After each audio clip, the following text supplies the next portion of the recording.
المنافقون والمنافقات بعضهم من بعض يأمرون بالمنكر وينهون عن المعروف ويقبضون أيديهم نسوا الله فنسيهم إن المنافقين هم الفاسقون وعد الله المنافقين والمنافقات والكفار نار جهنم خالدين فيها هي حسبهم ولعنهم الله ولهم عذاب مقيم كالذين من قبلكم كانوا أشد منكم قوة وأكثر أموالا وأولادا فاستمتعوا بخلاقهم فاستمتعتم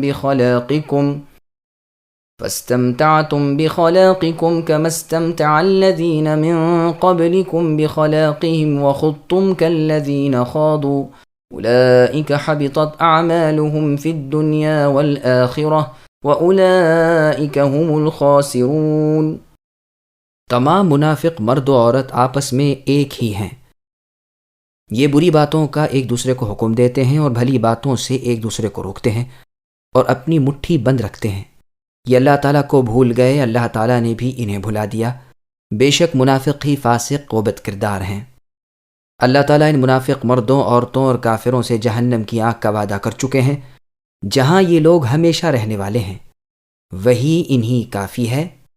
ان پر اللہ تعالیٰ کی پھٹکار ہے اور انہی کے لیے دائمی عذاب ہے۔ مثل ان لوگوں کے جو تم سے پہلے تھے، تم سے وہ زیادہ قوت والے تھے اور زیادہ مال و اولاد والے تھے، پس وہ اپنا دینی حصہ برت گئے، پھر تم نے بھی اپنا حصہ برت لیا، جیسے تم سے پہلے کے لوگ اپنے حصے سے فائدہ مند ہوئے تھے، اور تم نے بھی اسی طرح مذاقانہ بحث کی جیسے کہ انہوں نے کی تھی۔ ان کے اعمال دنیا و آخرت میں غارت ہوئے، اور یہی لوگ نقصان پانے والے ہیں۔ سامعین، اب ان آیتوں کی تفسیر سماعت کیجیے۔ منافقوں کی مزید علامات کا تذکرہ۔ منافقوں کی خصلتیں مومنوں کے بالکل برخلاف ہوتی ہیں۔ مومن بھلائیوں کا حکم کرتے ہیں اور برائیوں سے روکتے ہیں، منافق برائیوں کا حکم دیتے ہیں اور بھلائیوں سے منع کرتے ہیں۔ مومن سخی ہوتے ہیں، منافق بخیل کنجوش ہوتے ہیں۔ مومن ذکر اللہ میں مشغول رہتے ہیں، منافق یاد الہی بھلائے رہتے ہیں۔ اسی کے بدلے اللہ تعالیٰ بھی ان کے ساتھ وہ معاملہ کرتے ہیں جیسے کسی کو کوئی بھول گیا ہو۔ قیامت کے دن یہی ان سے کہا جائے گا کہ آج ہم تمہیں ٹھیک اسی طرح بھلا دیں گے جیسے تم اس دن کی ملاقات کو بھلائے ہوئے تھے، یعنی سورہ جاسیہ کی آیت نمبر 34 میں۔ منافق راہ حق سے دور ہو گئے ہیں، گمراہی کی چکردار بھول بھلیوں میں پھنس گئے ہیں۔ ان منافقوں اور کافروں کی ان بدعمالیوں کی سزا ان کے لیے اللہ تعالیٰ جہنم کو مقرر فرما چکے ہیں، جہاں وہ ابد الآباد تک رہیں گے، وہاں کا عذاب انہیں بس ہوگا۔ انہیں رب رحیم اپنی رحمت سے دور کر چکے ہیں، اور ان کے لیے اللہ نے دائمی اور دیر پا عذاب رکھے ہیں۔ ظالموں کے انجام سے عبرت حاصل کرو۔ ان لوگوں کو بھی اگلے لوگوں کی طرح کے عذاب پہنچے۔ خلاق سے مراد یہاں دین ہے۔ جیسے اگلے لوگ جھوٹ اور باطل میں کودتے پھاندتے رہے، ایسے ہی ان لوگوں نے بھی کیا۔ ان کے یہ فاسد اعمال اکارت گئے، نہ دنیا میں سود مند ہوئے، نہ آخرت میں ثواب دلانے والے ہوئے۔ یہی صریح نقصان ہے کہ عمل کیا اور ثواب نہ ملا۔ ابن عباس رضی اللہ عنہما فرماتے ہیں، جیسے آج کی رات کل کی رات سے مشابہ ہوتی ہے، اسی طرح اس امت میں بھی یہودیوں کی مشابہت آ گئی۔ میرا تو خیال ہے کہ رسول اللہ صلی اللہ علیہ وسلم نے فرمایا، اس ذات کی قسم جس کے ہاتھ میں میری جان ہے کہ تم ان کی یعنی یہود و نصارہ کی پیروی کرو گے، یہاں تک کہ اگر ان میں سے کوئی گوہ یعنی جانور کے سوراخ میں داخل ہوا ہے تو تم بھی اس میں گھسو گے۔ رسول اللہ کا ارشاد ہے کہ اس کی قسم جس کے ہاتھ میں میری جان ہے، تم اپنے سے پہلے کے لوگوں کے طریقوں کی تابعداری کرو گے، بالکل بالشت ببالش اور ذراع بذراع اور ہاتھ بہاتھ، یہاں تک کہ وہ اگر کسی گوہ کے بل میں گھسے ہیں تو یقیناً تم بھی گھسو گے۔ لوگوں نے پوچھا، اس سے مراد اللہ کے رسول کی کون لوگ ہیں؟ کیا اہل کتاب؟ رسول اللہ نے فرمایا، اور کون؟ اس حدیث کو بیان فرما کر ابو ہریرہ رضی اللہ عنہ نے فرمایا، اگر تم چاہو تو قرآن کے ان لفظوں کو پڑھ لو، کالذین من قبلکم۔ ابو ہریرہ رضی اللہ عنہ فرماتے ہیں، خلاق سے مراد دین ہے، اور تم نے بھی اسی طرح کا خوض کیا جس طرح کا انہوں نے۔ لوگوں نے پوچھا، کیا فارسیوں اور رومیوں کی طرح؟ رسول اللہ نے فرمایا، اور لوگ ہیں ہی کون؟ اس حدیث کے شواہد صحیح احادیث میں بھی ہیں۔ جیسا کہ صحیح بخاری اور مسلم وغیرہ میں۔ ألم يأتهم نبأ الذين من قبلهم قوم نوح وعاد وثمود وقوم إبراهيم وأصحاب مدين والمؤتفكات أتتهم رسلهم بالبينات فما كان الله ليظلمهم ولكن كانوا أنفسهم يظلمون والمؤمنون والمؤمنات بعضهم أولياء بعض يأمرون بالمعروف وينهون عن المنكر ويقيمون الصلاة ويؤتون الزكاة ويطيعون الله ورسوله أولئك سيرحمهم الله إن الله عزيز حكيم۔ کیا ان منافقوں کو اپنے پہلے کے لوگوں کی خبریں نہیں پہنچیں؟ قوم نوح اور عاد اور ثمود اور قوم ابراہیم اور اہل مدین اور اہل مؤتفکات، ان کے پاس ان کے پیغمبر دلیلیں لے کر پہنچے۔ اللہ تعالیٰ ایسے نہ تھے کہ ان پر ظلم کرتے، بلکہ انہوں نے خود ہی اپنے اوپر ظلم کیا۔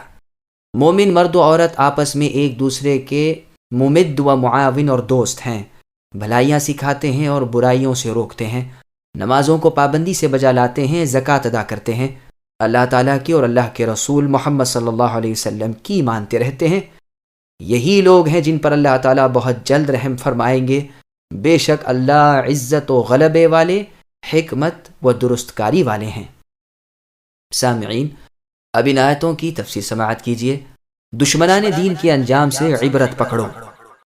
ان بدکردار منافقوں کو واز سنایا جا رہا ہے کہ اپنے سے پہلے کے اپنے جیسوں کے حالات پر عبرت کی نظر ڈالو۔ دیکھو کہ نبیوں کی تکذیب کیا پھل لائی، قوم نوح کا غرق ہونا، سوائے مسلمانوں کے کسی کا نہ بچنا یاد کرو۔ عادیوں کا ہود علیہ السلام کے نہ ماننے کی وجہ سے ہوا کے جھونکوں سے تباہ ہونا یاد کرو۔ ثمودیوں کا صالح علیہ السلام کے جھٹلانے اور اللہ کی نشانی اونٹنی کے کاٹ ڈالنے سے ایک جگر دوز کڑاکے کی آواز سے تباہ و برباد ہونا یاد کرو۔ ابراہیم علیہ السلام کا دشمنوں کے ہاتھوں سے بچ جانا اور ان کے دشمنوں کا غارت ہونا، نمرود بن کنعان بن کوش جیسے بادشاہ کا ماں اپنے لاؤ لشکر کے تباہ ہونا نہ بھولو، وہ سب لعنت کے مارے بے نشان کر دیے گئے۔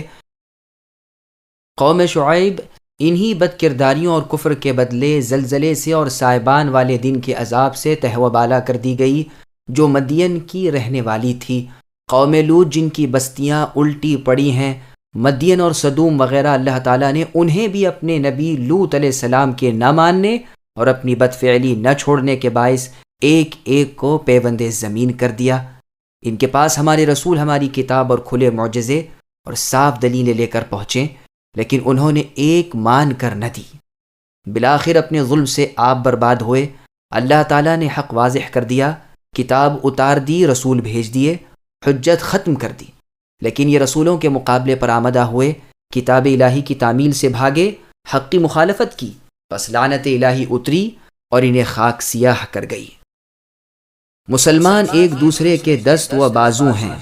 منافقوں کی بد خصلتیں بیان فرما کر مسلمانوں کی نیک صفتیں بیان فرما رہے ہیں کہ یہ ایک دوسرے کی مدد کرتے ہیں، ایک دوسرے کا دست و بازو بنے رہتے ہیں۔ صحیح بخاری میں ہے کہ اللہ کے رسول نے فرمایا، مومن کے لیے مثل دیوار کے ہے، جس کا ایک حصہ دوسرے حصے کو تقویت پہنچاتا اور مضبوط کرتا ہے۔ نیز صحیح بخاری، صحیح مسلم، مسند احمد میں ہے، رسول اللہ نے فرمایا کہ مومن اپنی دوستیوں اور سلوکوں میں مثل ایک جسم کے ہیں کہ ایک حصے کو بھی اگر تکلیف ہو تو تمام جسم بیماری اور بے دردی میں مبتلا ہو جاتا ہے۔ یہ پاک نفس لوگ اوروں کی تربیت سے بھی غافل نہیں رہتے، سب کو بھلائیاں سکھاتے ہیں، اچھی باتیں بتلاتے ہیں، برے کاموں سے، بڑی باتوں سے امکان بھر روکتے ہیں۔ حکم الہی بھی یہی ہے۔ چنانچہ اللہ تعالیٰ سورہ آل عمران کی آیت نمبر 104 میں فرماتے ہیں، جس کا ترجمہ ہے، تم میں اے مسلمانوں ایک جماعت ضرور ایسی ہونی چاہیے جو بھلائیوں کا حکم کرے، برائیوں سے منع کرے۔ یہ مومن نمازی ہوتے ہیں، ساتھ ہی زکوٰۃ بھی دیتے ہیں، تاکہ ایک طرف اللہ تعالیٰ کی عبادت ہو، دوسری جانب مخلوق کی دلجوئی ہو۔ اللہ تعالیٰ و رسول صلی اللہ علیہ وسلم کی اطاعت ہی ان کا دلچسپ مشغلہ ہے۔ جو حکم ملا بجا لائے، جس سے روکا رک گئے۔ یہی لوگ ہیں جو رحم ربانی کے مستحق ہیں۔ یہی صفتیں ہیں جن سے اللہ تعالیٰ کی رحمت ان کی طرف لپکتی ہے۔ اللہ تعالیٰ عزیز ہیں، زبردست، وہ اپنے فرما برداروں کی خود بھی عزت کرتے ہیں اور انہیں ذی عزت بنا دیتے ہیں۔ دراصل عزت اللہ تعالیٰ ہی کے لیے ہے، اور اللہ نے اپنے رسولوں اور اپنے ایماندار غلاموں کو بھی عزت دے رکھی ہے۔ اللہ کی حکمت ہے کہ ان میں یہ صفتیں رکھیں اور منافقوں میں وہ خصلتیں رکھیں۔ اللہ کی حکمت کی تہ کو کون پہنچ سکتا ہے؟ جو وہ چاہے کرتے ہیں، وہ اللہ برکتوں والے اور بلندیوں والے ہیں۔ وعد الله المؤمنين والمؤمنات جنات تجري من تحتها الأنهار خالدين فيها ومساكن طيبة في جنات عدن ورضوان من الله أكبر ذلك هو الفوز العظيم۔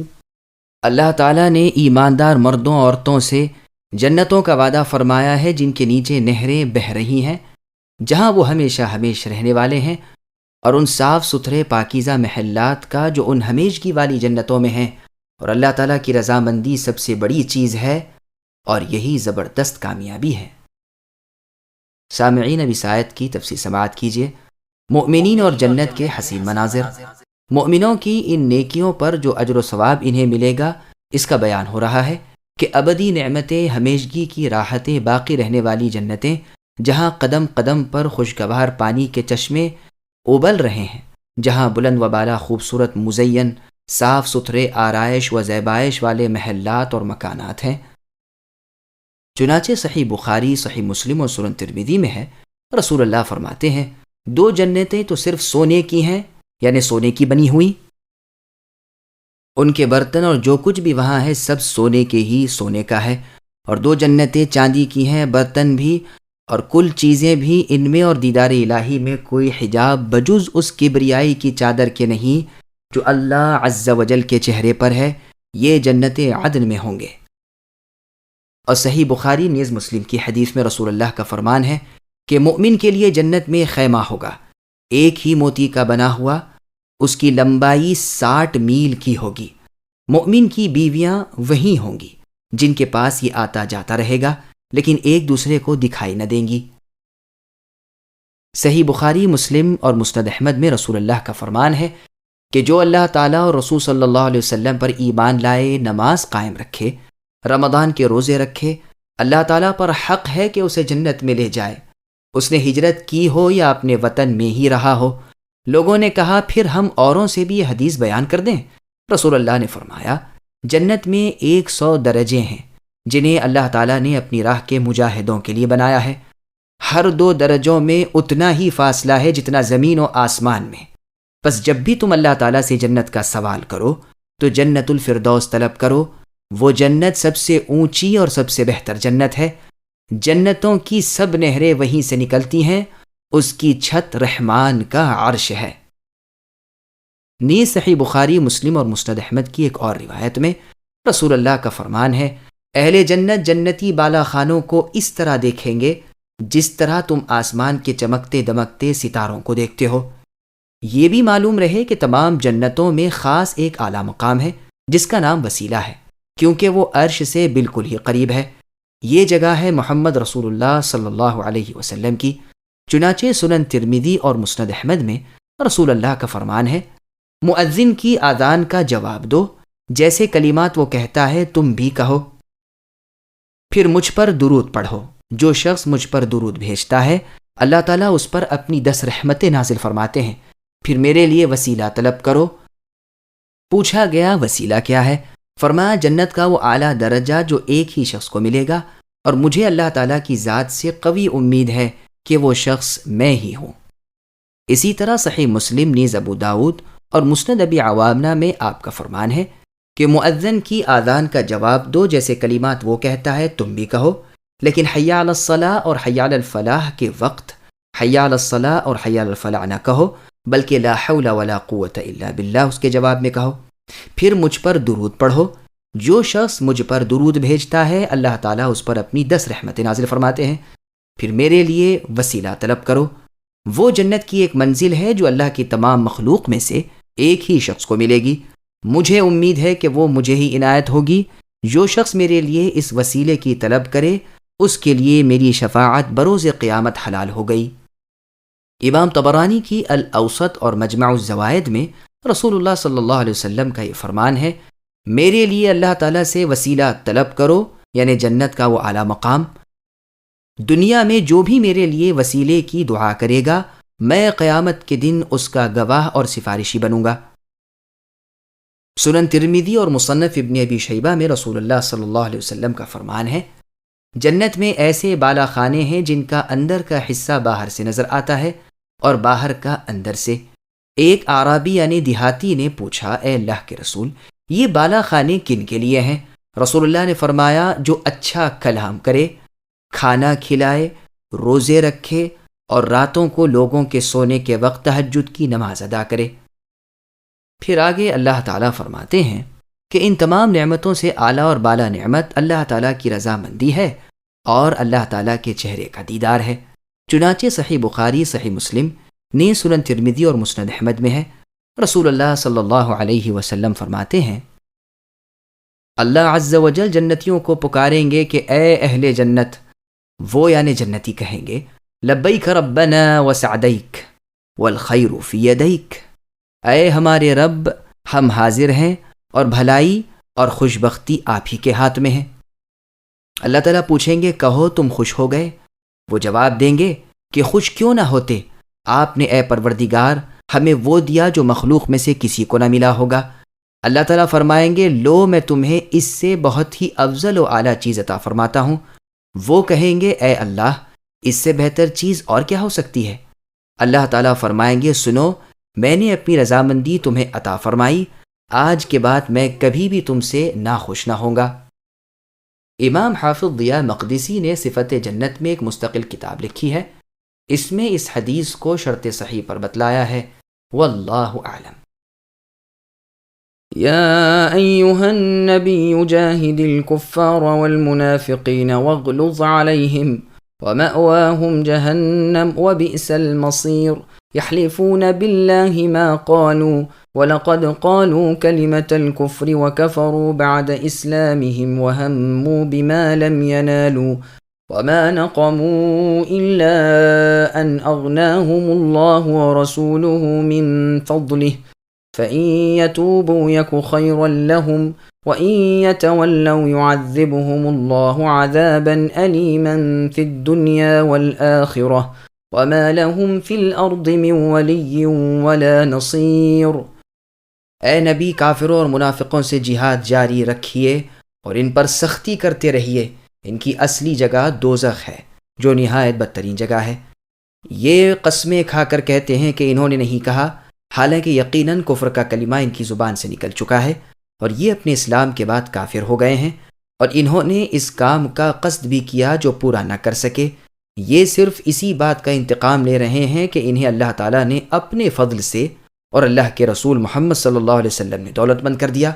اگر یہ اب بھی توبہ کر لیں تو یہ ان کے حق میں بہتر ہے، اور اگر منہ موڑ رہے ہیں تو اللہ تعالیٰ انہیں دنیا اور آخرت میں دردناک عذاب کریں گے، اور زمین بھر میں ان کا کوئی حمایتی اور مددگار نہ کھڑا ہوگا۔ سامعین، اب ان آیتوں کی تفسیر سماعت کیجیے۔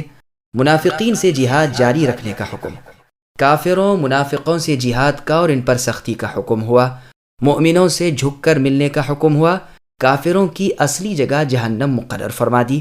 پہلے حدیث گزر چکی ہے کہ رسول اللہ صلی اللہ علیہ وسلم کو اللہ نے 4 تلواروں کے ساتھ مبعوث فرمایا۔ ایک تلوار تو مشرکوں میں فرماتے ہیں فَإِذَا انْسَلَخَ الْأَشْهُرُ الْحُرُمُ فَاقْتُلُوا الْمُشْرِكِينَ، یعنی سورہ توبہ کی آیت نمبر 5 میں، حرمت والے مہینوں کے گزرتے ہی مشرکوں کی خوب خبر لو۔ دوسری تلوار اہل کتاب میں، چنانچہ اللہ تعالیٰ سورہ توبہ کی آیت نمبر 29 میں فرماتے ہیں قَاتِلُوا الَّذِينَ لَا يُؤْمِنُونَ الآیہ، یعنی جو اللہ تعالیٰ پر قیامت کے دن پر اور ایمان نہیں لاتے، اللہ اور رسول صلی اللہ علیہ وسلم کے حرام کیے ہوئے کو حرام نہیں مانتے، دین حق یعنی اسلام کو قبول نہیں کرتے، ان اہل کتاب سے جہاد کرو جب تک کہ وہ ذلت کے ساتھ جھک کر اپنے ہاتھ سے جزیہ دینا منظور نہ کر لیں۔ تیسری تلوار منافقین میں، ارشاد ہوتا ہے جاہد الکفار والمنافقین، یعنی اے نبی کافروں اور منافقوں سے جہاد کیجیے۔ چوتھی تلوار باغیوں میں، اللہ تعالیٰ نے سورہ حجرات کی آیت نمبر 9 میں فرمایا فقاتلوا التی تبغی حتی تفیء الی امر اللہ، باغیوں سے لڑو جب تک کہ پلٹ کر وہ اللہ تعالیٰ کے احکام کی حکم برداری کی طرف نہ آ جائیں۔ اس سے ثابت ہوتا ہے کہ منافق جب اپنا نفاق ظاہر کرنے لگیں تو ان سے تلوار سے جہاد کرنا چاہیے۔ امام ابن جریر رحمہ اللہ کا پسندیدہ قول بھی یہی ہے۔ ابن مسعود رضی اللہ عنہ فرماتے ہیں ہاتھ سے نہ ہو سکے تو ان کے منہ پر ڈانٹ ٹپٹ سے، جیسا کہ تفسیر ابن جریر میں ہے، اور تفسیر ابن جریر ہی میں ابن عباس رضی اللہ عنہما کا قول ہے، اللہ تعالیٰ نے کافروں سے تو تلوار کے ساتھ جہاد کرنے کا حکم دیا ہے اور منافقوں کے ساتھ زبانی جہاد کو فرمایا ہے، اور یہ کہ ان پر نرمی نہ کی جائے۔ مجاہد رحمہ اللہ کا بھی تقریباً یہی قول ہے، ان پر حد شرعی کا جاری کرنا بھی ان سے جہاد کرنا ہے۔ مقصود یہ ہے کہ کبھی تلوار بھی ان کے خلاف اٹھانی پڑے گی، ورنہ جب تک کام چلے زبان بس ہے، جیسا موقع ہو کر لے۔ قسمیں کھا کھا کر کہتے ہیں کہ انہوں نے ایسی کوئی بات زبان سے نہیں نکالی، حالانکہ در حقیقت کفر کا بول چکے ہیں اور اپنے ظاہری اسلام کے بعد کھلا کفر کر چکے ہیں۔ یہ آیت عبداللہ ابن ابی منافقوں کے سردار کے بارے میں اتری ہے۔ ایک جوہنی اور ایک انصاری میں لڑائی ہو گئی۔ جوہنی شخص انصاری پر چھا گیا تو اس منافق یعنی عبداللہ بن ابی نے انصار کو اس کی مدد پر ابھارا اور معاذ اللہ کہنے لگا کہ ہماری اور اس یعنی محمد صلی اللہ علیہ وسلم کی تو وہی مثال ہے کہ اپنے کتے کو موٹا تازہ کرو کہ وہ تمہیں ہی کاٹے۔ اللہ کی قسم اگر ہم اب کی مرتبہ مدینہ واپس گئے تو ہم ذی عزت لوگ ان تمام کمینے لوگوں کو وہاں سے نکال باہر کریں گے۔ ایک مسلمان نے جا کر رسول اللہ صلی اللہ علیہ وسلم سے عبداللہ بن ابی کی یہ گمراہ کن باطل گفتگو دہرا دی۔ رسول اللہ نے عبداللہ بن ابی کو بلوا کر اس سے سوال کیا تو یہ قسمیں کھا کر انکار کر گیا۔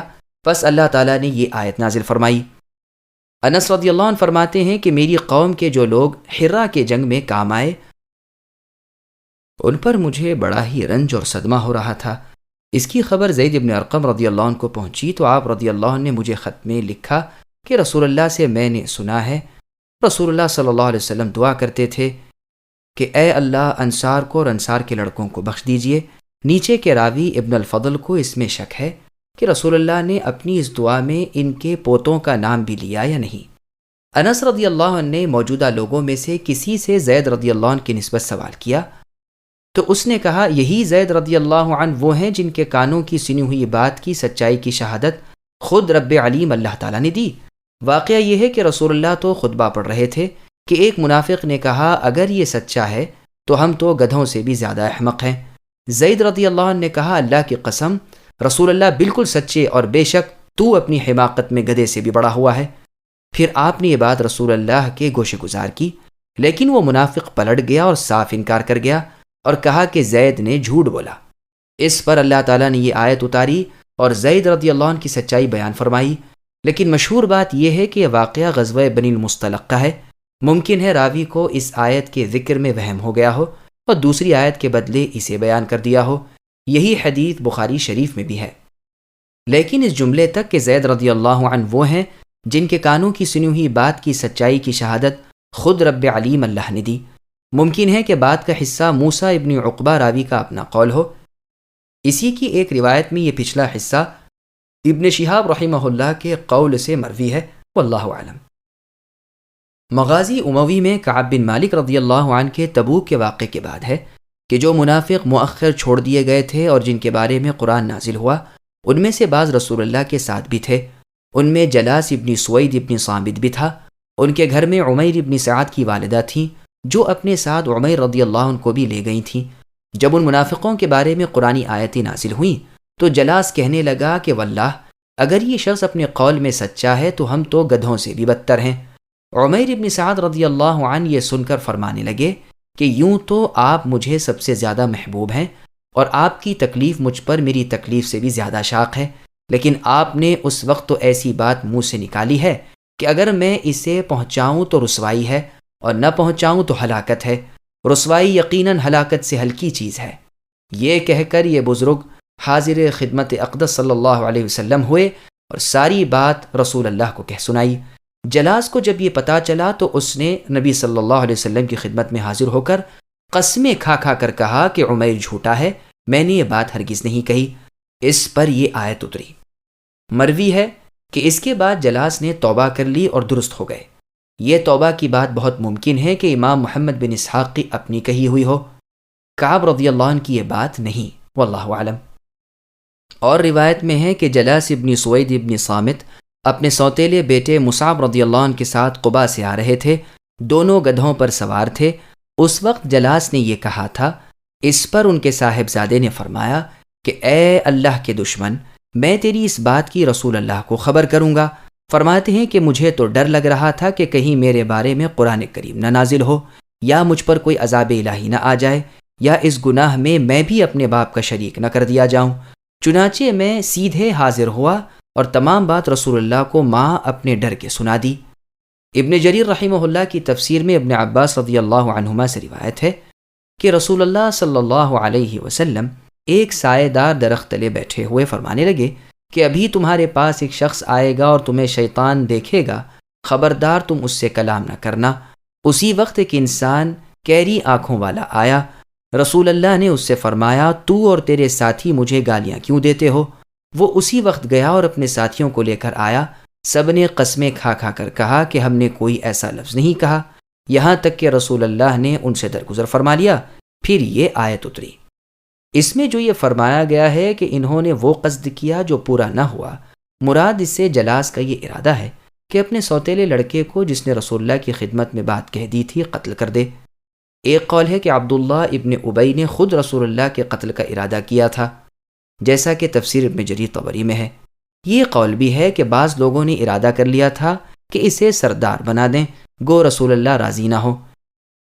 مسند احمد میں ہے کہ غزوہ تبوک سے واپسی میں رسول اللہ صلی اللہ علیہ وسلم نے اعلان کرا دیا کہ میں عقبہ کے راستے سے جاؤں گا، اس راہ کوئی نہ آئے۔ حذیفہ رضی اللہ عنہ رسول اللہ کی اونٹنی کی نکیل تھامے ہوئے تھے اور عمار رضی اللہ عنہ پیچھے سے چلا رہے تھے کہ ایک جماعت اپنی اونٹنیوں پر سوار آ گئی۔ عمار رضی اللہ عنہ نے ان کی سواریوں کو مارنا شروع کیا اور حذیفہ رضی اللہ عنہ نے رسول اللہ کے فرمان سے آپ کی سواری نیچے کی طرف چلانی شروع کر دی۔ جب نیچے کا میدان آ گیا، رسول اللہ سواری سے اتر آئے، اتنے میں عمار رضی اللہ عنہ بھی واپس پہنچ گئے۔ رسول اللہ نے دریافت فرمایا کہ یہ لوگ کون تھے، پہچانا بھی؟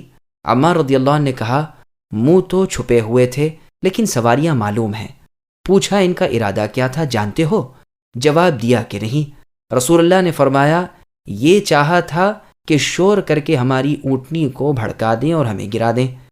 ایک سے عمار رضی اللہ عنہ نے ان کی تعداد دریافت کی تو اس نے کہا 14۔ آپ نے فرمایا، اگر تو بھی ان میں تھا تو 15۔ رسول اللہ نے ان میں سے 3 شخصوں کے نام گنوائے۔ انہوں نے کہا، اللہ کی قسم، ہم نے نہ تو منادی کی ندا سنی اور نہ ہمیں اپنے ساتھیوں کے کسی بد ارادے کا علم تھا۔ عمار رضی اللہ عنہ فرماتے ہیں کہ باقی کے 12 لوگ اللہ اور رسول سے لڑائی کرنے والے ہیں، دنیا میں اور آخرت میں بھی۔ امام محمد بن اسحاق رحمہ اللہ نے ان میں سے بہت سے لوگوں کے نام بھی گنوائے ہیں، واللہ اعلم۔ صحیح مسلم میں ہے کہ اہل عقبہ میں سے ایک شخص کے ساتھ عمار رضی اللہ عنہ کا کچھ تعلق تھا، تو اس سے آپ نے قسم دے کر اصحاب عقبہ کی گنتی دریافت کی۔ لوگوں نے بھی اس سے کہا کہ ہاں بتلا دو۔ اس نے کہا کہ ہمیں معلوم ہوا ہے کہ وہ 14 تھے، اگر مجھے بھی شامل کیا جائے تو 15 ہوئے۔ ان میں سے 12 تو اللہ اور اس کے رسول صلی اللہ علیہ وسلم کے دشمن تھے ہی، اور 3 شخصوں کی اس قسم پر کہ نہ ہم نے منادی کی ندا سنی نہ ہمیں جانے والوں کے ارادے کا علم، اس لیے معذور رکھا گیا۔ گرمی کا موسم تھا، پانی بہت کم تھا۔ رسول اللہ نے فرما دیا تھا کہ مجھ سے پہلے وہاں کوئی نہ پہنچے، لیکن اس پر بھی کچھ لوگ پہنچ گئے تھے، آپ نے ان پر لعنت کی۔ یہ روایت صحیح مسلم اور مسند احمد کی ہے۔ نیز صحیح مسلم اور سنن ابی داؤد میں آپ کا فرمان ہے کہ میرے ساتھیوں میں 12 منافق ہیں جو نہ جنت میں جائیں گے نہ اس کی خوشبو پائیں گے۔ 8 کے مونڈھوں پر آتشی پھوڑا ہوگا جو سینے تک پہنچے گا اور انہیں ہلاک کر دے گا۔ اسی باعث حذیفہ رضی اللہ عنہ کو رسول اللہ صلی اللہ علیہ وسلم کا رازدار کہا جاتا تھا۔ رسول اللہ صلی اللہ علیہ وسلم نے صرف انہی کو ان منافقوں کے نام بتلائے تھے، واللہ اعلم۔ طبرانی میں ان کے نام یہ ہیں: معتب ابن قشیر، ودیعہ بن ثابت، جد ابن قیس، عبداللہ ابن نبتل ابن حارث جو عمرو ابن عوف کے قبیلے کا تھا، اور حارث ابن یزید طائی اور اوس ابن قیضی اور حارث ابن سوید اور سعد ابن زرارہ اور قیس ابن فہد اور سوید اور داعث قبیلے بنو حبلہ کے اور قیس ابن عمرو ابن سہل اور زید ابن سلیط اور سلسلہ ابن برہام، یہ دونوں قبیلے قینقاع کے ہیں، یہ سب بظاہر مسلمان بنے ہوئے تھے۔ اس آیت میں اس کے بعد فرمایا گیا ہے کہ انہوں نے اسی بات کا بدلہ لیا ہے کہ انہیں اللہ تعالیٰ نے اپنے فضل سے اپنے رسول صلی اللہ علیہ وسلم کے ہاتھوں مالدار بنایا۔ اگر ان پر اللہ تعالیٰ کا پورا فضل ہو جاتا تو انہیں ہدایت بھی نصیب ہو جاتی، جیسے کہ رسول اللہ نے انصار سے فرمایا، جس کو امام بخاری اور مسلم نے روایت کیا ہے کہ میں نے تمہیں گمراہی کی حالت میں نہیں پایا تھا کہ پھر اللہ تعالیٰ نے میری وجہ سے تمہاری رہبری کی، تم متفرق تھے، اللہ تعالیٰ نے میری وجہ سے تم میں الفت ڈال دی، فقیر بے نوا تھے، اللہ تعالیٰ نے میرے سبب سے تمہیں غنی اور مالدار کر دیا۔ ہر سوال کے جواب میں انصار فرماتے جاتے تھے کہ بے شک اللہ تعالیٰ کے اور اس کے رسول صلی اللہ علیہ وسلم کا اس سے زیادہ احسان ہے۔ الغرض بیان ہے کہ بے وجہ بے قصور یہ لوگ دشمنی اور بے ایمانی پر اتر آئے، جیسے سورہ بروج میں ہے کہ ان مسلمانوں سے ان کافروں کا انتقام صرف ان کے ایمان کے باعث تھا۔ اور صحیح بخاری نے صحیح مسلم کی حدیث میں ہے، رسول اللہ نے فرمایا کہ ابن جمیل صرف اس بات کا انتقام لیتا ہے کہ وہ فقیر تھا، اللہ تعالیٰ نے اسے غنی کر دیا۔ پھر آگے اللہ تعالیٰ فرماتے ہیں کہ اگر یہ منافق اب بھی توبہ کر لیں تو ان کے حق میں بہتر ہے، اور اگر وہ اپنے اسی طریقے پر کار بند رہے تو انہیں دنیا میں بھی سخت سزا ہوگی، قتل سے بھی اور صدمہ و غم سے بھی، اور دوزخ کے ذلیل و پست کرنے والے ناقابل برداشت عذابوں سے بھی۔ دنیا میں کوئی نہ ہوگا جو ان کی طرفداری کرے، ان کی مدد کرے، انہیں کام آئے، ان سے برائی ہٹائے یا نفع پہنچائے، بے یار و مددگار رہ جائیں گے۔ وَمِنْهُمْ مَنْ عَاهَدَ اللَّهَ لَئِنْ آتَانَا مِنْ فَضْلِهِ لَنَصَّدَّقَنَّ وَلَنَكُونَنَّ مِنَ الصَّالِحِينَ فَلَمَّا آتَاهُمْ مِنْ فَضْلِهِ بَخِلُوا بِهِ وَتَوَلَّوْا وَهُمْ مُعْرِضُونَ فَأَعْقَبَهُمْ نِفَاقًا فِي قُلُوبِهِمْ إِلَى يَوْمِ يَلْقَوْنَهُ بِمَا أَخْلَفُوا اللَّهَ مَا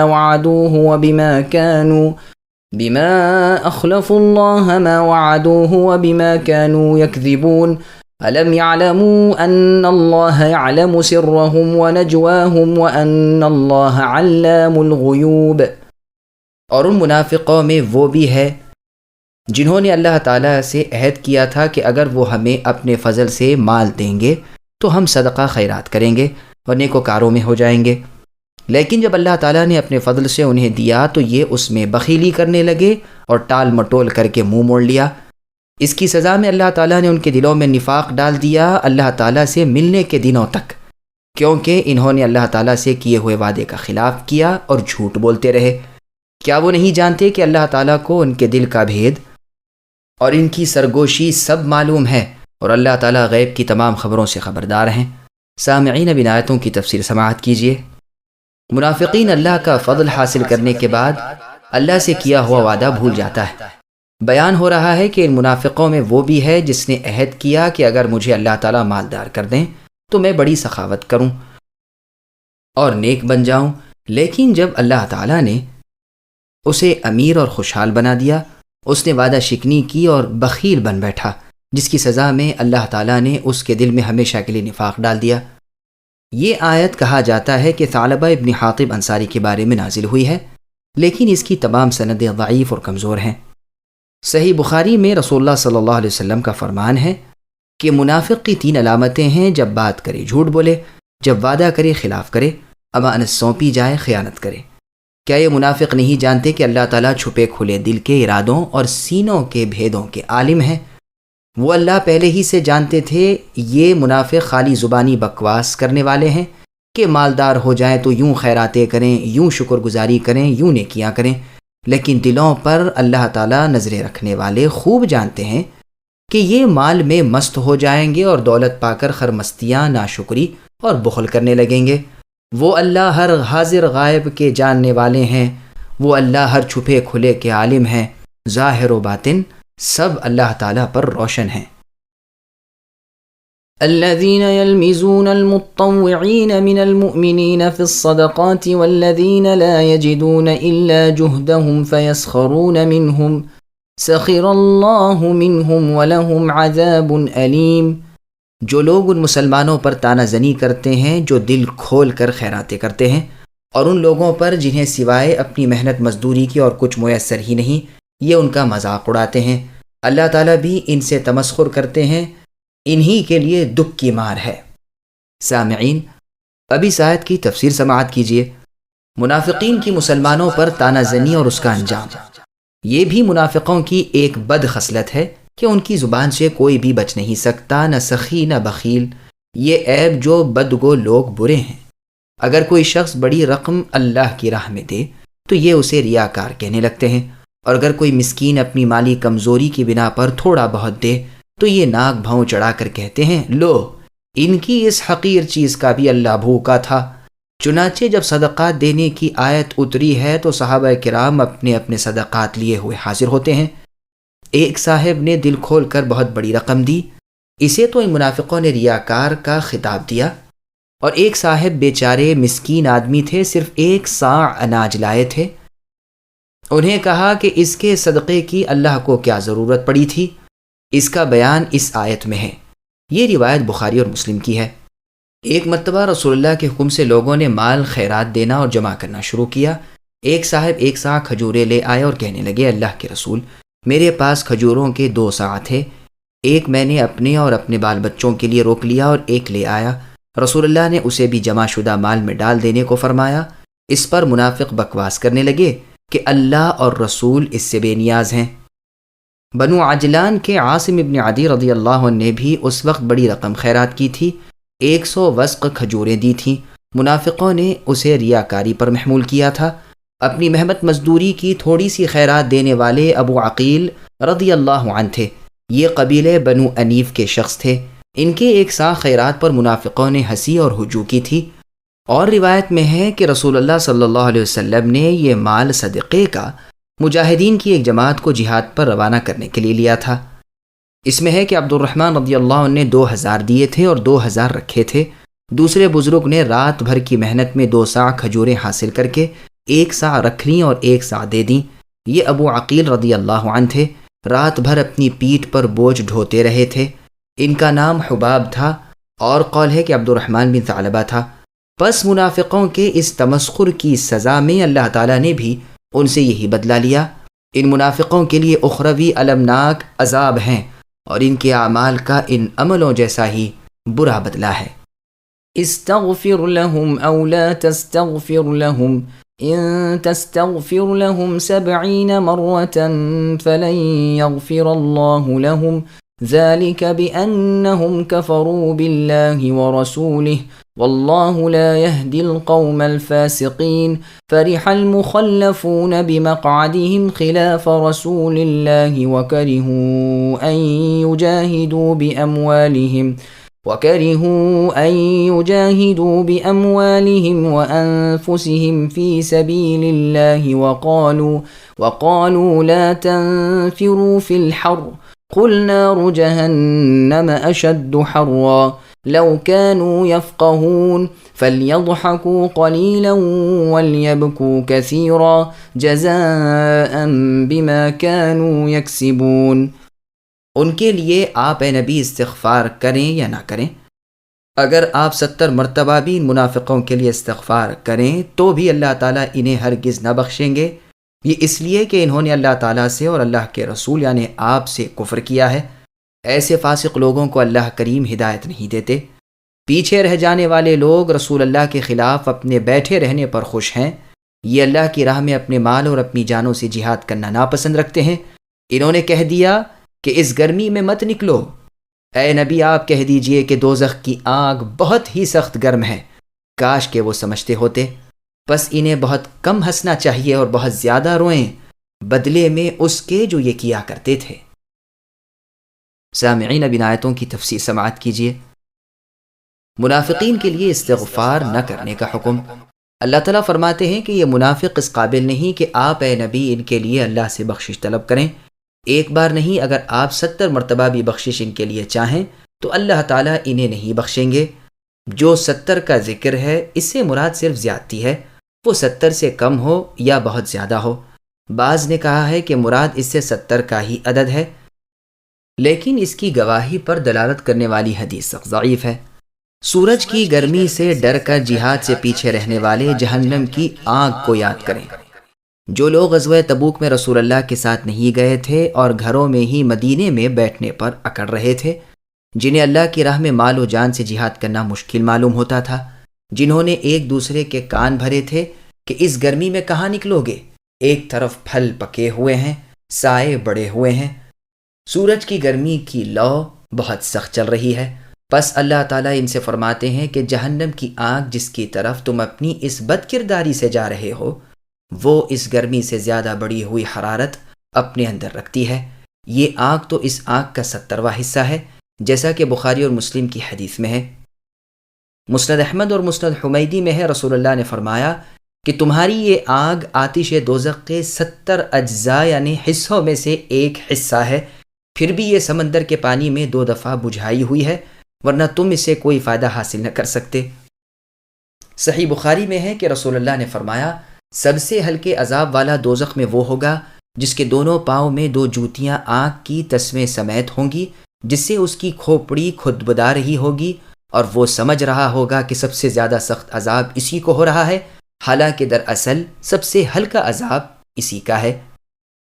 قرآن میں اللہ فرماتے ہیں سورہ معارج کی آیت نمبر 15 میں، جس کا ترجمہ ہے کہ وہ آگ ایسی شعلہ زن ہے جو کھال اتار دیتی ہے، اور سورہ حج کی آیت نمبر 19 تا 22 میں اللہ نے فرمایا، جس کا ترجمہ ہے کہ ان کے سروں پر کھولتا ہوا گرم پانی بہایا جائے گا، جس سے ان کے پیٹ کی تمام چیزیں اور ان کی کھالیں جھلس جائیں گی، پھر لوہے کے ہتھوڑوں سے ان کے سر کچلے جائیں گے، وہ جب وہاں سے نکلنا چاہیں گے اسی میں لوٹا دیے جائیں گے اور کہا جائے گا کہ جلنے کا عذاب چکھو۔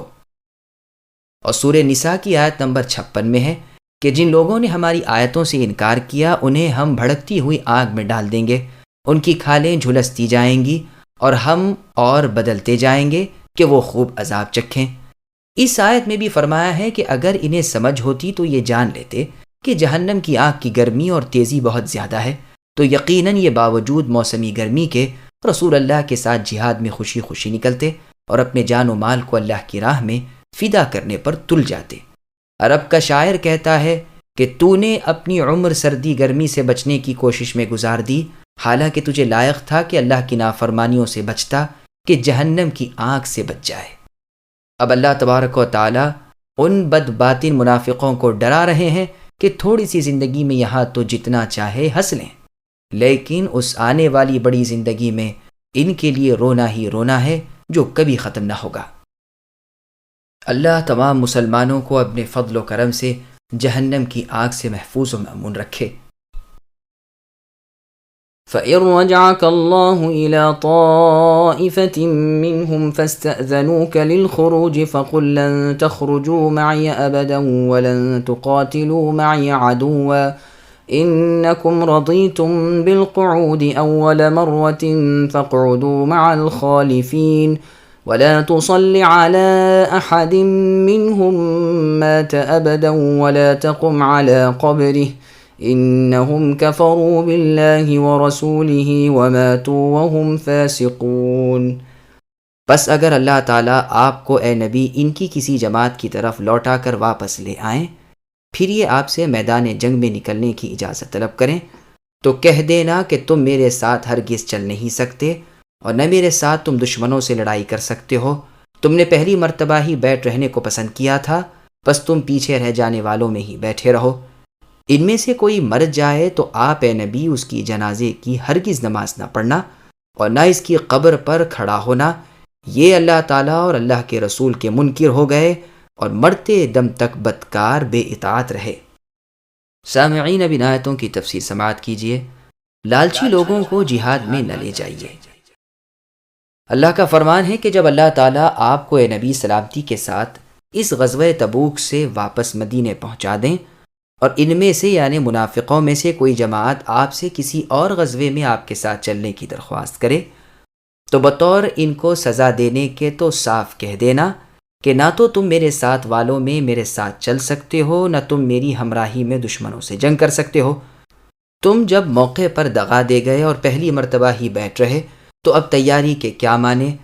پس یہ آیت مثل سورہ انعام کی آیت نمبر 110 کے ہے، جس میں اللہ نے فرمایا وَنُقَلِّبُ أَفْئِدَتُهُمْ وَأَبْصَارَهُمْ كَمَا لَمْ يُؤْمِنُوا بِهِ أَوَّلَ مَرَّةٍ۔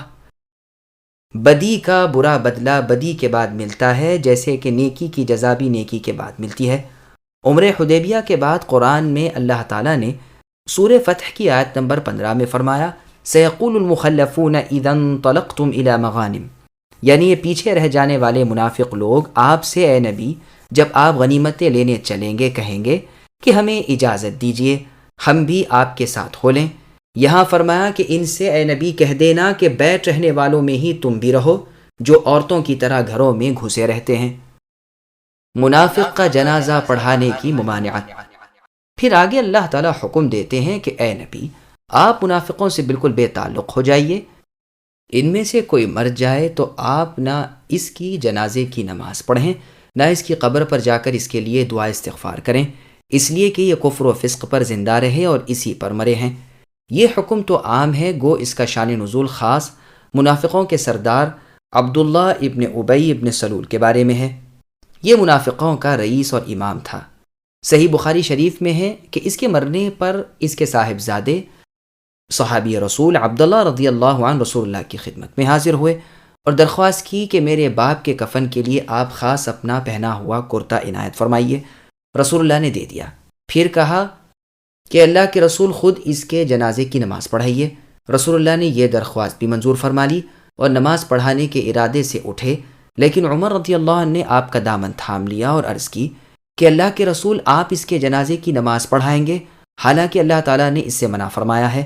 رسول اللہ نے فرمایا سنو، اللہ تعالیٰ نے مجھے اختیار دیا ہے، فرمایا ہے کہ آپ اے نبی ان کے لیے استغفار کریں یا نہ کریں، اگر آپ ان کے لیے 70 مرتبہ بھی استغفار کریں گے تو بھی اللہ تعالیٰ انہیں نہ بخشیں گے، تو میں 70 مرتبہ سے بھی زیادہ استغفار کروں گا۔ عمر رضی اللہ عنہ فرمانے لگے اللہ کے رسول یہ منافق تھا، تاہم رسول اللہ نے اس کے جنازے کی نماز پڑھائی، اس پر یہ آیت اتری۔ صحیح بخاری اور مسلم کی ایک اور روایت میں ہے کہ اس نماز میں صحابہ بھی آپ کی اقتداء میں تھے۔ صحیح بخاری کی ایک اور روایت میں ہے کہ عمر رضی اللہ عنہ فرماتے ہیں کہ جب رسول اللہ عبداللہ بن ابی منافقوں کی سردار کے نماز جنازے کے لیے کھڑے ہو گئے تو میں صف میں سے نکل کر رسول اللہ کے سامنے کھڑا ہو گیا اور کہا کہ کیا آپ اس اللہ کے دشمن عبداللہ بن ابی کے جنازے کی نماز پڑھائیں گے؟ حالانکہ فلاں دن اس نے یوں کہا اور فلاں دن یوں کہا، اس کی وہ تمام باتیں دہرائیں۔ رسول اللہ مسکراتے ہوئے سب سنتے رہے، آخر میں فرمایا عمر مجھے چھوڑ دیجئے، اللہ نے استغفار کا مجھے اختیار دیا ہے کہ اگر مجھے معلوم ہو جائے کہ 70 مرتبہ سے زیادہ استغفار ان کے گناہ معاف کرا سکتا ہے تو میں یقیناً 70 مرتبہ سے زیادہ استغفار کروں گا۔ چنانچہ رسول اللہ نے نماز بھی پڑھائی، جنازے کے ساتھ بھی چلے، دفن میں بھی موجود رہے۔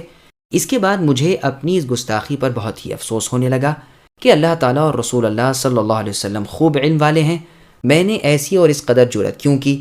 کچھ ہی دیر ہوئی ہوگی جو یہ دونوں آیتیں نازل ہوئیں۔ اس کے بعد آخر دم تک نہ تو رسول اللہ نے کسی منافق کے جنازے کی نماز پڑھی، نہ اس کی قبر پر آ کر دعا کی۔ مسند احمد نیز بخاری اور مسلم میں رسول اللہ صلی اللہ علیہ وسلم کے پاس عبداللہ بن ابی کے بیٹے جو کہ ایک صحابی تھے یعنی عبداللہ رضی اللہ عنہ، وہ آئے، آپ سے بھی کہا تھا کہ اگر آپ تشریف نہ لائے تو ہمیشہ کے لیے یہ بات ہم پر رہ جائے گی۔ جب رسول اللہ تشریف لائے تو اسے قبر میں اتار دیا تھا۔ رسول اللہ نے فرمایا اس سے پہلے مجھے کیوں نہ لائے؟ چنانچہ وہ قبر سے نکالا گیا، رسول اللہ نے اس کے سارے جسم پر تھتکار کر دم کیا اور اسے اپنا کرتا پہنایا۔ سنن ابن ماجہ میں ہے کہ وہ خود وصیت کر کے مرا تھا کہ اس کے جنازے کی نماز خود رسول اللہ پڑھائیں۔ اس کے لڑکے عبداللہ رضی اللہ عنہ نے آ کر رسول اللہ کو اس کی اس آرزو اور اس آخری وصیت کی بھی خبر کی تھی اور یہ بھی کہا تھا کہ اس کی وصیت یہ بھی ہے کہ اسے رسول اللہ کے پیراہن میں کفنایا جائے، یعنی آپ کے لباس میں۔ رسول اللہ اس کے جنازے کی نماز سے فارغ ہوئی تھے جو جبریل علیہ السلام یہ آیتیں لے کر اترے۔ صحیح بخاری کی روایت میں ہے کہ جب عباس رضی اللہ عنہ یعنی رسول اللہ کے چچا بدر والے موقع پر مشرکین مکہ کے ساتھ بطور قیدی کے آئے تو ان کے جسم پر کسی کا کپڑا ٹھیک نہیں آیا، آخر عبداللہ بن ابی منافقوں کے سردار کا کرتا لیا، وہ ٹھیک آ گیا۔ یہ منافق عبداللہ بن ابی بھی لمبا، پورا، چوڑی چکلی ہڈی کا آدمی تھا، بس اس کے بدلے میں رسول اللہ نے اسے اس کے کفن کے لیے اپنا کرتا عطا فرمایا۔ اس آیت کے اترنے کے بعد نہ تو کسی منافق کے جنازے کی نماز رسول اللہ نے پڑھی، نہ کسی کے لیے استغفار کیا۔ چنانچہ مسند احمد میں ہے کہ جب رسول اللہ کو کسی جنازے کی طرف بلایا جاتا تو رسول اللہ پوچھ لیتے، اگر لوگوں سے اس کی بھلائیاں معلوم ہوتی تو آپ جا کر اس کے جنازے کی نماز پڑھاتے، اور اگر کوئی ایسی ویسی بات کان میں پڑتی تو صاف انکار کر دیتے۔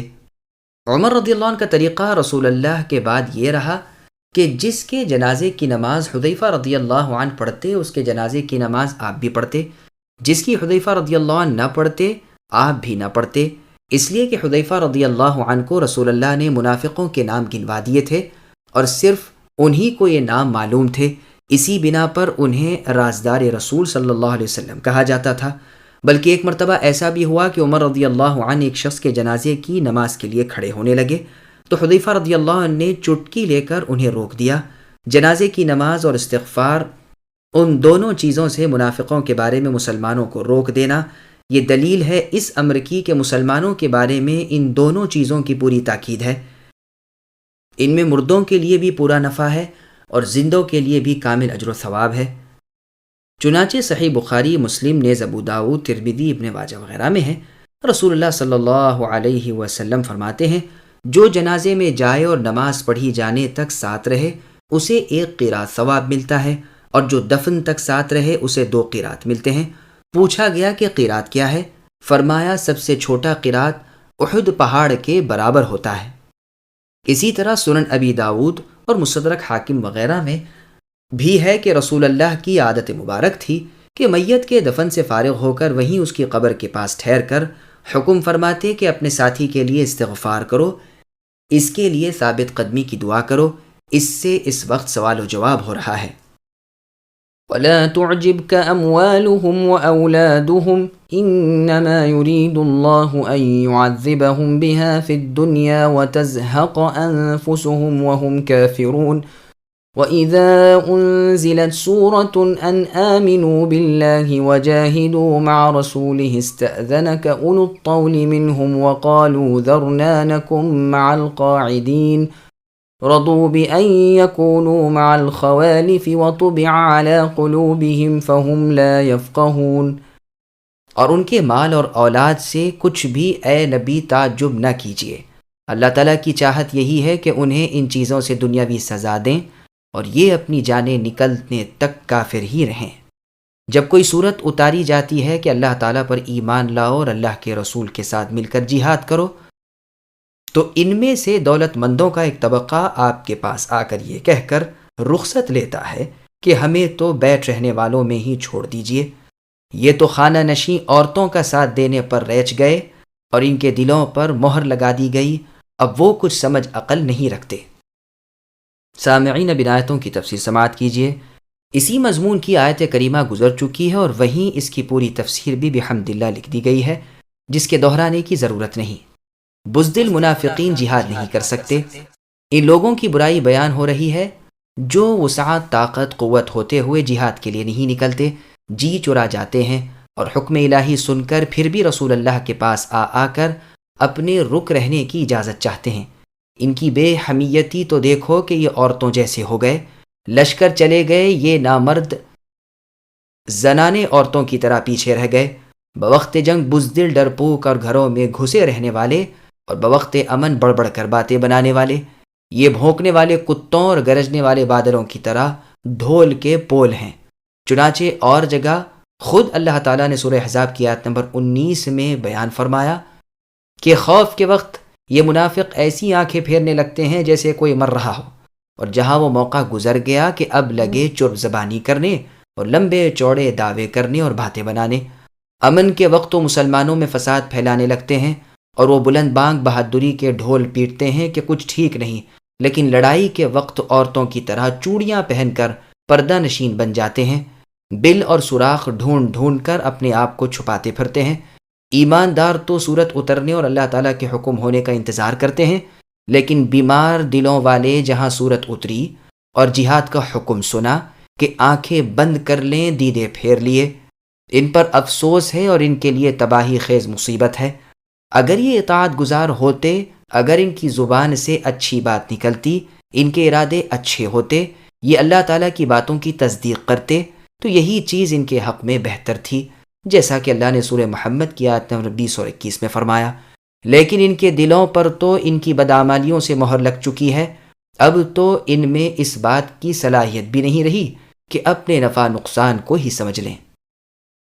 لكن الرسول والذين آمنوا معه جاهدوا بأموالهم وأنفسهم وأولئك لهم الخيرات وأولئك هم المفلحون أعد الله لهم جنات تجري من تحتها الأنهار خالدين فيها ذلك الفوز العظيم وجاء المعذرون من الأعراب ليؤذن لهم وقعد الذين كذبوا الله ورسوله سيصيب الذين كفروا منهم عذاب أليم ليس على الضعفاء ولا على المرضى ولا على الذين لا يجدون ما ينفقون حرج إذا نصحوا لله ورسوله ما على المحسنين من سبيل والله غفور رحيم ولا على الذين إذا ما أتوك لتحملهم قلت لا أجد ما أحملكم عليه تولوا وأعينهم تفيض من الدمع حزنا ألا يجدوا ما ينفقون إنما السبيل على الذين يستأذنونك وهم أغنياء رضوا بأن يكونوا مع الخوالف وطبع الله على قلوبهم فهم لا يعلمون۔ لیکن خود رسول اللہ صلی اللہ علیہ وسلم اور ان کے ساتھ کے ایماندار اپنے مالوں اور جانوں سے جہاد کرتے رہتے ہیں، یہی لوگ خوبیوں والے ہیں اور یہی لوگ کامیابی حاصل کرنے والے ہیں۔ انہی کے لیے اللہ تعالیٰ نے وہ جنتیں تیار کی ہیں جن کے نیچے نہریں جاری ہیں، جن میں یہ ہمیشہ رہنے والے ہیں، یہی بہت بڑی کامیابی ہے۔ بادیہ نشینوں میں سے عذر والے لوگ حاضر ہوئے کہ انہیں رخصت دے دی جائے، اور وہ بیٹھ رہے جنہوں نے اللہ تعالیٰ سے، اللہ کے رسول سے جھوٹی باتیں بنائی تھیں۔ اب تو ان میں جتنے کفار ہیں انہیں دکھ دینے والی مار پہنچ کر رہے گی، ناتواں ضعیفوں پر اور بیماروں پر اور ان پر جن کے پاس خرچ کرنے کو کچھ بھی نہیں، کوئی حرج نہیں، بشرط یہ کہ وہ اللہ تعالیٰ اور اللہ کے رسول کی خیر خواہی کرتے رہیں۔ ایسے نیک کاروں پر الزام کی کوئی راہ نہیں، اللہ تعالیٰ بڑی مغفرت و رحمت والے ہیں۔ ہاں، ان پر بھی کوئی حرج نہیں جو آپ کے پاس آتے ہیں کہ آپ انہیں سواری مہیا کر دیں، تو آپ جواب دیتے ہیں کہ میں تو تمہاری سواری کے لیے کچھ بھی نہیں پاتا، تو وہ رنج و غم سے اپنی آنکھوں سے آنسو بہاتے ہوئے لوٹ جاتے ہیں کہ انہیں خرچ کرنے کے لیے کچھ بھی میسر نہیں۔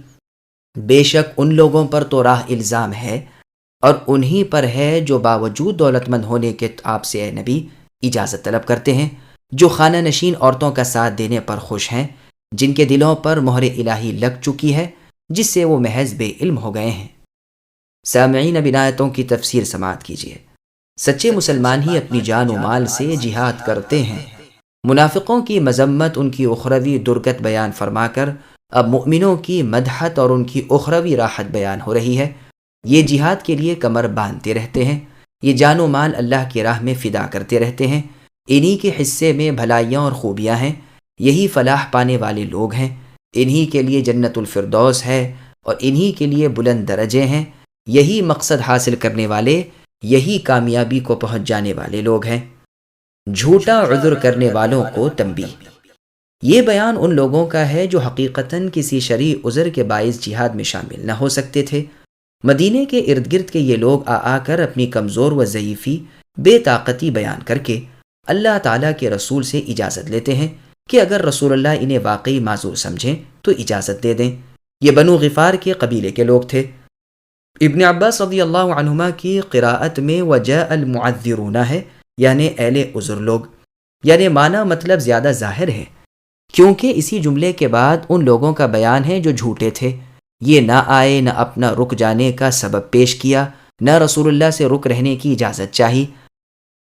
بعض بزرگ فرماتے ہیں کہ عذر پیش کرنے والے بھی دراصل عذر والے نہ تھے، اسی لیے ان کے عذر مقبول نہ ہوئے، لیکن پہلا قول ہی وہی ظاہر ہے، واللہ اعلم۔ اس کی ایک وجہ تو وہی ہے جو ہم نے اوپر بیان کی، دوسری وجہ یہ ہے کہ عذاب کا وعدہ بھی ان سے ہوا جو بیٹھے ہی رہے، سچے مجاہد اور اہل عذر۔ اس آیت میں ان شرعی عذروں کا بیان ہو رہا ہے جن کے ہوتے ہوئے اگر کوئی شخص جہاد میں نہ جائے تو اس پر شرعی حرج نہیں۔ پس ان سببوں میں سے ایک قسم تو وہ ہے جو لازم ہوتی ہے، کسی حالت میں انسان سے الگ نہیں ہوتی، جیسے پیدائشی کمزوری یا اندھا پن یا لنگڑا پن، کوئی لولا لنگڑا اپاہج بیمار یا بالکل ہی ناطاقت ہو۔ دوسری قسم کے وہ عذر ہوتے ہیں جو کبھی ہیں اور کبھی نہیں، اتفاقیہ اسباب ہیں، مثلا کوئی بیمار ہو گیا ہے یا بالکل فقیر ہو گیا ہے، سامان سفر سامان جہاد مہیا نہیں کر سکتا وغیرہ۔ پس یہ لوگ شرکت جہاد نہ کر سکیں تو ان پر شرعاً کوئی مواخذہ، گناہ یا عار نہیں، لیکن انہیں اپنے دل میں صلاحیت اور خلوص رکھنا چاہیے، مسلمانوں کے دین الہی کے خیر خواہ بنے رہیں، اوروں کو جہاد پر آمدہ کریں، بیٹھے بیٹھے جو خدمت مجاہدین کی انجام دے سکتے ہوں دیتے رہیں، ایسے نیک کاروں پر کوئی وجہ الزام نہیں، اللہ تعالیٰ بخشنے والے مہربان ہیں۔ حواریوں نے عیسیٰ علیہ السلام سے پوچھا کہ ہمیں بتلائیے اللہ کا خیر خواہ کون ہے؟ عیسیٰ علیہ السلام نے فرمایا جو اللہ تعالیٰ کے حق کو لوگوں کے حق پر مقدم کرے، اور جب ایک کام دین کا اور ایک دنیا کا آ جائے تو دینی کام کی اہمیت کا پورا لحاظ کرے، پھر فارغ ہو کر دنیاوی کام کو انجام دے۔ ایک مرتبہ قحط سالی کے موقع پر لوگ نماز استسقاء کے لیے میدان میں نکلے، ان میں بلال بن سعد رحمہ اللہ بھی تھے۔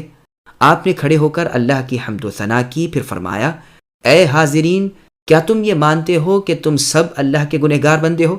سب نے پورا اقرار کیا۔